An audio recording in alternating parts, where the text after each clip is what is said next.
दोस्तों, आप देख रहे हैं सोशल मीडिया का न्यूज़ 18 प्लेटफॉर्म। लेकिन सबसे अहम बात जो आपको गजा के ताल्लुक से बताने वो ये है कि गजा में आपको याद है कि जुमे का दिन कैसा गुजरा, इस पे आपको हम जानकारी देंगे। लेकिन उससे पहले आपको ये बता दें कि गजा जो है वहां 11 अक्टूबर 2025 से जंग बंदी लागू है। लेकिन एक नहीं, कई बार मैंने इस पर वीडियो बनाया है और आप तक ये जानकारी पहुंचाई है कि जंग बंदी के बावजूद इस्राइल ने तकरीबन 600 मरतबा, अब तक तकरीबन 600 मरतबा जंग बंदी की खिलाफ वर्जी की है। और आपको शायद यह भी याद होगा, मैंने पहले बताया था कि इन 600 मरतबा की खिलाफ वर्जियों के दौरान तकरीबन 400 फलस्तीनियों की जानें जा चुकी हैं। सोचिए कि 2 महीने यानी कि 11 अक्टूबर 2025 से जंग बंदी लागू है और तारीख अब क्या है, 20 या 21 जो है 19 या 20 आप कह लेंगे, ये दिसंबर। तो 11 अक्टूबर 2025 से 19 या 20 दिसंबर 2025 तक कितने दिन हो गए? 2 महीने से चंद दिन ज्यादा। और महज इतने दिनों में तकरीबन 400 फलस्तीनियों को, गजा में रह रहे फलस्तीनियों को इस्राएली अफवाज ने, इस्राएली जो सेटलर्स हैं उन्होंने मार गिराया है। अब इसमें इस्राएल की एयरफोर्स भी शामिल है, इस्राएल की बहरिया भी शामिल है, इस्राएल की ग्राउंड फोर्स भी शामिल है। और यह सब कुछ इसलिए नहीं हो रहा कि जंग हो रही है, बल्कि जंग बंदी है। आप सोचे, जंग बंदी का निफाज है। और इसीलिए आपको याद होगा कि मैंने एक दिन बताया था, एक दिन पहले भी आपको वीडियो में बताया था कि किस तरह से कतर ने अब इस पर जो है बहुत कड़ा एतराज जताया है। क्योंकि कतर, आपको याद होगा कि एक सालिसों में से एक है जो मीडिएटर कंट्रीज हैं जिन्होंने सालिस का किरदार अदा किया।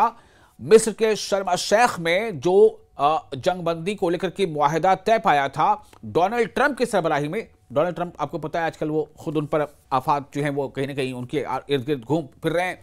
आपको मालूम होगा, अगर आप खबरों से जुड़े रहते हैं, कि अमेरिका में ही नहीं बल्कि पूरी दुनिया के कई मुल्कों में एप्स्टेन फाइल्स को लेकर काफ़ी चर्चा हो रही है।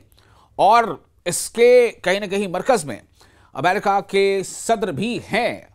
अब वो कितने इसमें इन्वॉल्व हैं नहीं हैं तो बातें आगे और क्लियर होंगे। लेकिन मैं सिर्फ ये बता रहा हूं कि क्या वो खुद जाती तौर पर ज्यादा परेशान हैं, क्या इस वजह से उनका ध्यान इधर नहीं है कि मिस्र के शर्म शेख में, जहां पर गजा पर इस्राएली हमले बंद होने को लेकर के जो मुआहिदा तय पाया था, जो अकॉर्ड पर दस्तखत हुआ था डोनाल्ड ट्रंप की अगुवाई में, उनकी सरबराही में, उसमें क्यों इस्राएल बार बार खिलाफ वर्जी कर रहा है? और 600 मरतबा की लगभग खिलाफ वर्जी हो चुकी है 2 महीने के अंदर अंदर, या 2 महीने से चंद दिनों में।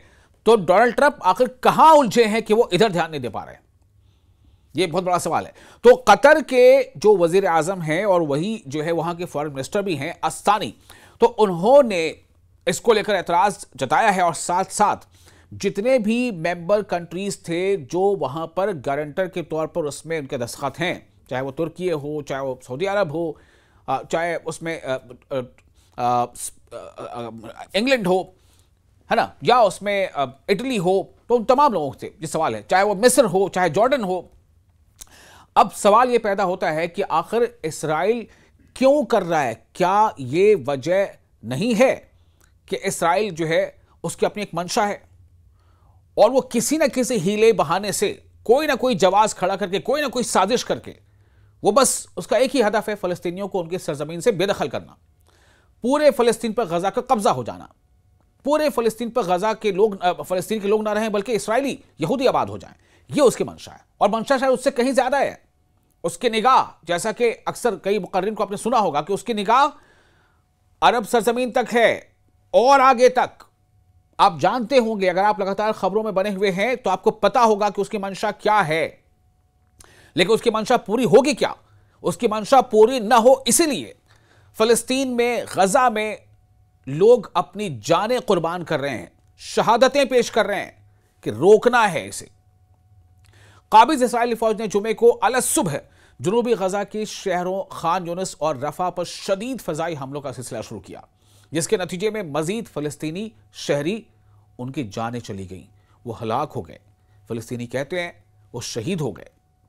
जनूबी गजा के शहर खान यूनिस के मशरक में वाक़े बलदा बनी सहेला में गुज़िश्ता 24 घंटों के दौरान, जिस वक्त मैं ये वीडियो रिकॉर्ड कर रहा हूं, तो 24 घंटों के दौरान, या मान लें कि 30 घंटों के दौरान काबिज इसराइल के फजाई हमलों पर 4 फलस्तीनी शहरी उनकी जानें चली गई, वो शहीद हो गए, जिनमें एक खातून भी शामिल है। ये हमले बराह रास्त यानी सीधा डायरेक्ट, ये हमले सीधा बेगुनाह शहरियों को निशाना बनाकर किए गए। बेगुनाह शहरी, आम अवाम। भाई अगर इसराइल ये कहता भी है कि हमें हमास से बदला लेना है, तो हमास तो नहीं मारा गया ना, हमास के कारकुन तो नहीं मारे गए। आम शहरी जिनमें खातून भी शामिल है वो मारे जा रहे। जो फिलिस्तीनी ज़राए अबलाग है, ज़राए अबलाग मतलब कहते हैं मीडिया को, मीडिया नेटवर्क, ज़राए अबलाग।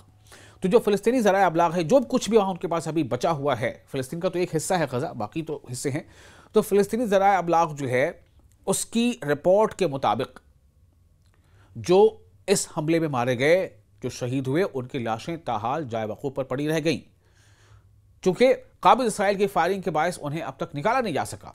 यानी लगातार फायरिंग होती रही, लगातार फायरिंग होती रही। ये मैं आपको 6-7 घंटे पहले की रिपोर्ट दे रहा हूं, 8 घंटे पहले की रिपोर्ट दे रहा हूं। तो ये हालात वहां बने हुए थे। अब आप समझें कि वहां पर क्या हालात बने हैं। जो ज़राए अबलाग, जो मीडिया है फिलिस्तीन का, उसके सोर्सेज से जो जानकारी मिली उसके मुताबिक गुज़िश्ता रोज, उससे एक दिन पहले, जो लोग भी इसमें जिनकी जानें चली गई, जो हलाक हो गए, उनमें खातून की लाश निकालने के लिए 3 फिलिस्तीनी शहरी आगे बढ़े, तो काबिज इसराइल की फौज ने उन पर गोलियां बरसा दी, जिसके नतीजे में वो भी शहीद हो गए, उनकी जानें चली गई और उन्हें तिब्बी इमदाद तक फराहम नहीं किया जा सका। आप सोचें अब क्या हाल है, जरा सोचें ठहर कर, आप सोचें कि क्या हुआ है। एक खातून जो इस्राएली फौजी गोलीबारी का निशाना बनी, उसकी जान चली गई, वो गिर पड़ी, वो जिंदा है या अभी जख्मी हालत में है, उसे देखने के लिए, उस तक पहुंचने के लिए 3 लोग आगे बढ़ते हैं। और वो खातून कोई फाइटर नहीं थी, वो एक आम फैमिली की एक मेंबर थी, एक खातून, एक महिला। जब 3 लोग आगे बढ़ते हैं कि उसका हाल चाल लिया जाए, जल्द से जल्द, अगर जरूरत है, वो जिंदा है तो उसको अस्पताल पहुंचाने की कोशिश की जाए, लेकिन उन तीनों को, जब वो तीनों आगे बढ़ते हैं तो उन पर भी गोलियां बरसा दी गई और वो तीनों भी जान जो है उनकी भी मौत हो गई। ये अब भी हो रहा है, ये अब भी हो रहा है। जब कतर और सऊदी अरब और पाकिस्तान और तुर्की और इजिप्ट यानी मिस्र और जॉर्डन और इटली और यूके यानी इंग्लैंड और अमेरिका, जब सबको लग रहा है कि हमने तो जंगबंदी करा दी, हमने तो जंगबंदी करवा दी। जंगबंदी यानी कोई जंग नहीं हो रही है, कहीं कोई फायरिंग नहीं हो रही, कहीं कोई धमाका नहीं हो रहा, कहीं कोई ना मिसाइल गिर रहा है, ना एयर स्ट्राइक हो रहा, ये सब कुछ हो रहा है, ये सब कुछ हो रहा है। फिलिस्तीनी गजा के शहरी अपनी जानें दे रहे हैं, लेकिन वो इसराइल की मंशा के खिलाफ सीना सपर होकर खड़े हैं कि हमें अपनी जान गंवानी पड़े तो कबूल, हमें अपनी जानों की कुर्बानी देनी पड़े तो कबूल, लेकिन जैसा इसराइल चाहता है वैसा उस तरह से हम नहीं होने देंगे। हम अपने इलाके को छोड़कर चले जाएं, अपने घर बार छोड़कर चले जाएं, अपने शहर को छोड़कर चले जाएं, अपने आबा व अजदाद की ज़मीन को छोड़कर चले जाएं, पैगंबरों की ज़मीन को छोड़कर चले जाएं और इसराइल अपने यहूदियों के यहां बसा दे, उन्हें कबूल नहीं है। इसीलिए वो अपनी जानें दे रहे हैं, कुर्बानियां दे रहे हैं, लेकिन इसराइल की मंशा के आगे घुटने नहीं टेक रहे। लेकिन दुनिया भी कहीं ना कहीं तमाशबीन बनी हुई है। इसी दौरान आपको बता दें, इसी दौरान काबिज इसराइल की फौजी जो है वो कश्तियां भी खान यूनुस के साहिल के सामने समंदर में शदीद फायरिंग करती रहीं, जिससे इलाके में खौफ व हिरास फैल गया। मैंने बताया ना आपको, जब जरूरत पड़ती है, इसराइल को लगता है कि यहां पर एयर स्ट्राइक होनी चाहिए, वो हवाई हमले कर देता है। जहां पर लगता है कि साहिल यानी जो समंदर किनारा है, वहां पर वो जो फौजी कश्तियां वहां से फायरिंग करा देता है।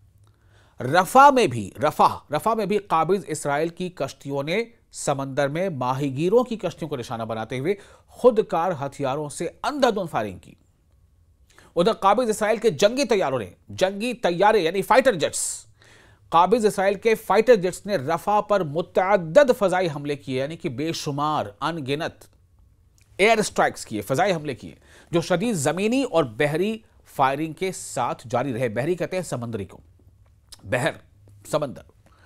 आप सोचें, एयर स्ट्राइक भी हो रही है, नेवी में जो समंदर में, बहर में जो समंदर में नेवी है, वहां से भी हमले हो रहे हैं, और ग्राउंड जो फोर्स वो तो हमले कर ही रही है। वो तो तोप के साथ आगे बढ़ती है, जहां चाहती है तोप की गोले दागती है, मकान गिरा देती है। काबिज इसराइल की फौज गजा में सीज फायर मुआहिदे की मुसलसल यानी लगातार खिलाफ वर्जियां कर रही है, उल्लंघन कर रही है, जो 10 अक्टूबर से नाफिजुल अमल है। 10 अक्टूबर 2025, कुछ लोग कहते हैं कि 10 को दस्तखत हुए थे, 11 से नाफिजुल अमल है। बहरहाल 10 अक्टूबर या 11 अक्टूबर 2025, जस्ट 2 महीने कुछ दिन पहले, तब से ये सीज फायर इंप्लीमेंटेड है, जंगबंदी लागू है, लेकिन ये हमले भी हो रहे हैं। शुरू में तो सिर्फ ग्राउंड फोर्स के हमले होते थे, जंगबंदी लागू होने के बाद जो खिलाफ वर्जियां होती थी, जो उल्लंघन होते थे, लेकिन अब तो एयर स्ट्राइक हो रहे हैं, समंदर से हमले हो रहे हैं, नेवी का हमला हो रहा है, ग्राउंड फोर्स तो हमले कर ही रहे हैं। और सेटलर्स जो है वो अलग परेशान कर रहे हैं, गाड़ियों में आग लगा देते हैं, फिलिस्तीनी घरों में लूटपाट मचाते हैं, जिसे चाहते हैं परेशान करते हैं, कभी ज़ईफ़ों को परेशान करते हैं, कभी ख़वातीन को परेशान करते हैं। ये हमले फ़लस्तीनी अवाम के ख़िलाफ़ जारी नस्ल कुश जंग यानी जेनोसाइडल वॉर और सेहोनी सफाकियत की वाज़ेह मिसाल है कि इस तरह के हमले हो रहे हैं। सोचिए आप, जंगबंदी कई मरहलों में होना था, पहला मरहला चल रहा है, लागू है, लेकिन जंगबंदी के बावजूद ऐसे हमले लगातार इसराइल की तरफ से किए जा रहे हैं। और वो तमाम बरादरी और वो सुपर पावर मुल्क, उसके सदर, जिन्होंने बड़े फख्र के साथ लोगों ने मतलब उनके नाम पर खुशियां मनाई थी कि हाँ ये बंदा है, ये लीडर है जिसने बंद करा दिया जंग, लेकिन क्या हो रहा है और उसे क्या मालूम नहीं है? सब मालूम।